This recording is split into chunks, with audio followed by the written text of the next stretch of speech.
everybody. This is Big Stack Numismatics. It is Saturday, October 9th, and I want to give a special welcome to all my fellow coin collectors out there. I have a really special coin to show you today, something that I've wanted for quite some time. Probably one of the most popular ancient coins around. This is the Athenian Owl Tetradrachm. And let's give you a look before we talk about it here.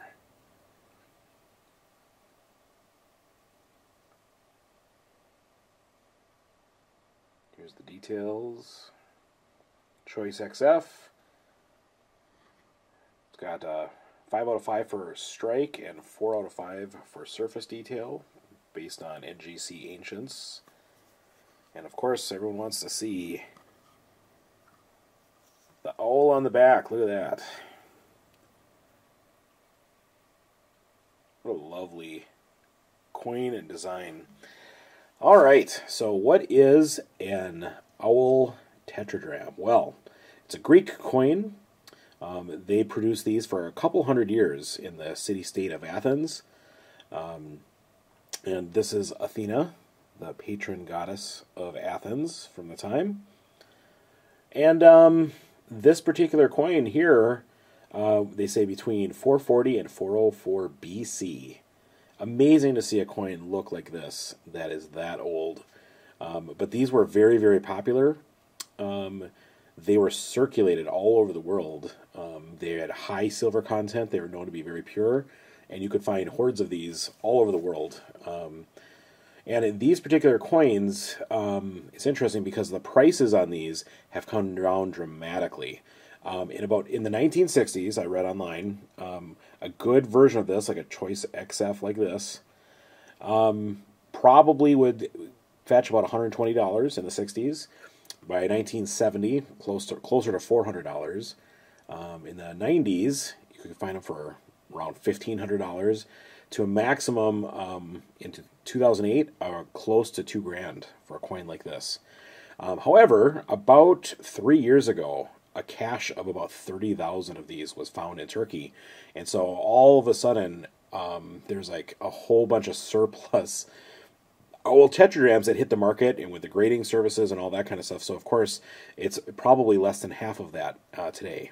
Okay, so a coin like this, in this shape, average sales price probably between $800 and $900 for a coin like this right now.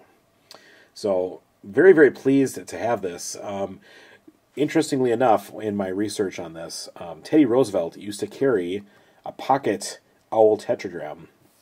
And he said he loved it so much, it inspired him to redesign U.S. coinage. And so you can thank the owl tetradrachm because Teddy Roosevelt hired Augustus St. Gaudens, or Saugadens, however you want to pronounce his last name, who created virtually what in my opinion, two of the most beautiful U.S. coin designs: the $20 gold eagle and the $10 gold Indian that St. Gaudens produced. I think when I read that, I thought that was so interesting. So yeah, again, thank the Athenian Owl Tetradrachm for inspiring Teddy Roosevelt for that. I just thought that was so neat. Okay, so a little bit about this coin here. So a tetradrachm is basically worth 4 drachma. Okay. So if we go back to mid-5th century BC, around 450 BC, this would have been worth about 4 days' pay for a skilled laborer or a soldier. Okay. Interestingly, it would be worth about 2 days' pay for a sculptor that's working on a public building. And I thought that was so interesting when I researched that, because it just shows you how much Athenian or Greek culture at that time valued artists. How cool is that, you know?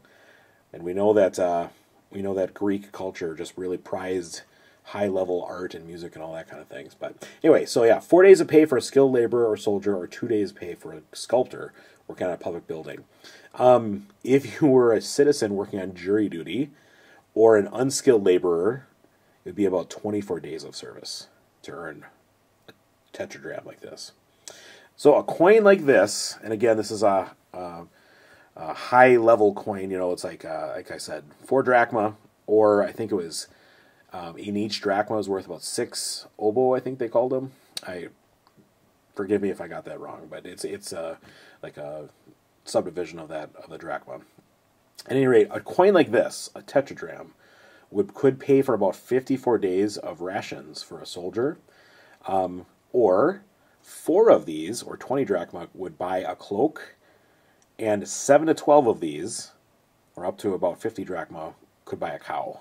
So it puts it into perspective. And another thing I took from that was how expensive it would be to buy clothes. And if you think about it, in that time, 450 BC, they really valued, textiles and things like that, and the ability to have like a cloak. I thought that was really cool in doing that research. But so of course here on the back, let's talk about this a little bit here. So this owl, this is of course what caught my eye. And when I learned about this coin, when I first started getting heavy into numismatics, and I would just search online for auctions and just look at what was being sold, and these would pop up.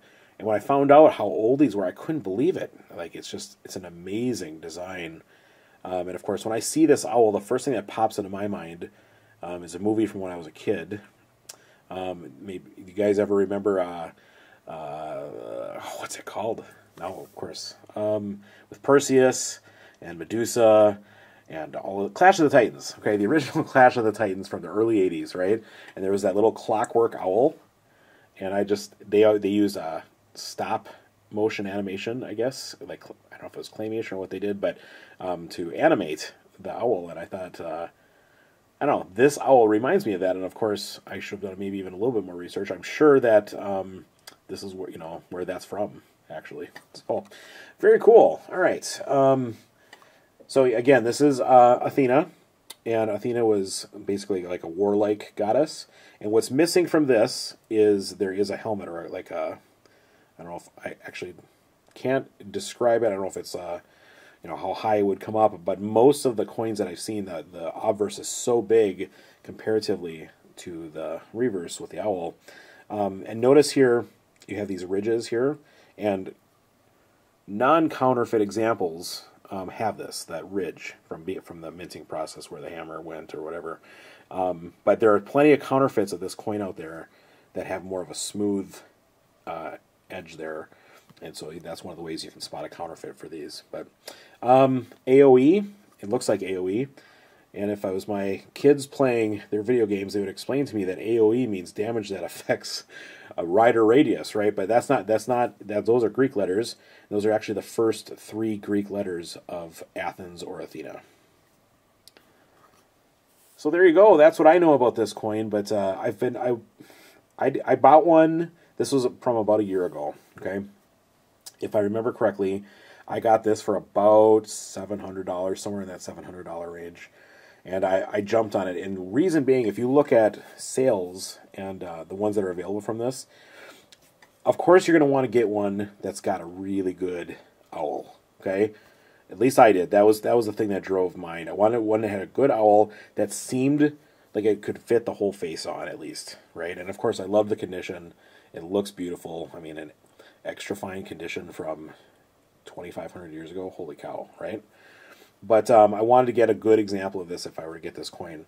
You could find these for a couple $100 out there that are in less good condition or less centered, or sometimes the surfaces or whatever are poorer and everything. But yeah, so this is one of my favorite coins, and I do want to point out this NGC holder is very, very thick. It takes up almost twice the width of a normal holder, and that's because this coin has quite a bit of, it's like, is it convex? Is that right? Maybe I don't remember which one it is, but it's bowed, right? It's got it. I don't know if you can tell from not good at that. It's kind of the opposite on this side, right? So it stands in very high relief, we'll put it that way. So there you go. I don't know. I just really like this coin. I'm a big fan of the owl design, and I'm very, very happy to have one of these. Ideally, I would love to find maybe 3 loose ones of these that I could give to my kids to expand their coin collection, but I have to save up a little bit for those. I'm not wouldn't buy ones in this condition, of course, but one of the things that I miss about buying slabbed coins is the ability to hold it in your hand. Like, I just think that would be so cool, especially for an ancient coin like this. But all right, that's all I've got for right now. This is Big Sack Numismatics. Thanks so much for watching and for enjoying this beautiful ancient coin. Hope you guys have a good rest of your weekend, and we'll be back at you next week. Take care.